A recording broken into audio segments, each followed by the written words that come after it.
Olá! E se uma das ideias mais conhecidas sobre a história de um estado brasileiro estivesse completamente errada?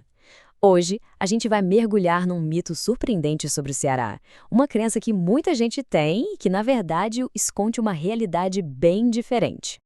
Pois é, essa frase é forte, mas infelizmente é algo que, volta e meia, a gente ainda escuta por aí no Brasil. Mas de onde será que saiu essa ideia? E o mais importante de tudo, será que ela é verdade? Então, essa noção de que não existem pessoas negras no Ceará, ela nasce de uma lógica bem perversa, sabe? A de conectar a identidade negra só e exclusivamente à escravidão em grande escala, tipo a das enormes plantações de açúcar. Para a gente conseguir desmontar esse equívoco, o melhor caminho é começar pelos dados. Porque, olha, os números contam uma história radicalmente diferente. Impressionante, né? Já no comecinho do século XIX, a população de pessoas negras e pardas livres já era mais de 60% do total de habitantes do Ceará. Mais da metade. E o cenário fica ainda mais claro quando a gente olha para as principais vilas da época. Olha só isso. Em Crato e Sobral, a grande maioria da população era negra e parda. Em Sobral, chegava a 72%. Isso vai totalmente contra aquele mito que a gente ouve.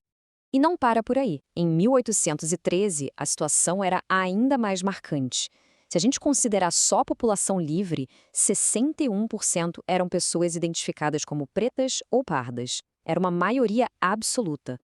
E mesmo muitas décadas depois, no Grande Censo de 1872, a soma da população parda e preta ainda era a maioria, com 56%. Então, o ponto crucial é esse: os dados não deixam dúvida. Bom, mas aí fica a pergunta, né? Se a população negra era tão grande, por que esse mito da ausência dela é tão forte até hoje? A resposta, olha que interessante, está na economia única do Ceará. A imagem que todo mundo tem da escravidão no Brasil é a da plantation de açúcar, certo? Com um número gigantesco de pessoas escravizadas trabalhando juntas. Mas no Ceará, a realidade era bem outra. A economia era dominada pela pecuária, que precisava de menos gente. E essa mão de obra era mais espalhada, com mais mobilidade. Mas atenção! Um sistema diferente não quer de jeito nenhum um sistema bonzinho ou mais leve. A lógica daquela sociedade era brutal. E tem um relato da época que mostra isso de um jeito muito poderoso. Aqui, o escritor Rodolfo Teófilo conta de um momento em que ele percebeu uma coisa terrível. Sendo um trabalhador livre e pobre, ele era, na prática, mais descartável para o patrão do que um homem escravizado. Por quê? Porque a pessoa escravizada era um bem, um ativo financeiro. A morte dele era só um problema. A morte do escravizado era prejuízo no bolso do senhor. Só que mesmo dentro desse sistema brutal, os afro-brasileiros no Ceará resistiram, e muito. Eles não foram vítimas passivas, de forma alguma. Pelo contrário, eles construíram ativamente as próprias vidas e a própria cultura. E eles usaram todo tipo de estratégia para afirmar a sua humanidade. Construíram famílias, criaram festas, usaram a música para expressar quem eram e até foram à justiça contra seus senhores. E, claro, planejaram fugas e formaram quilombos. Um dos exemplos mais fascinantes disso era a Festa dos Reis de Congo.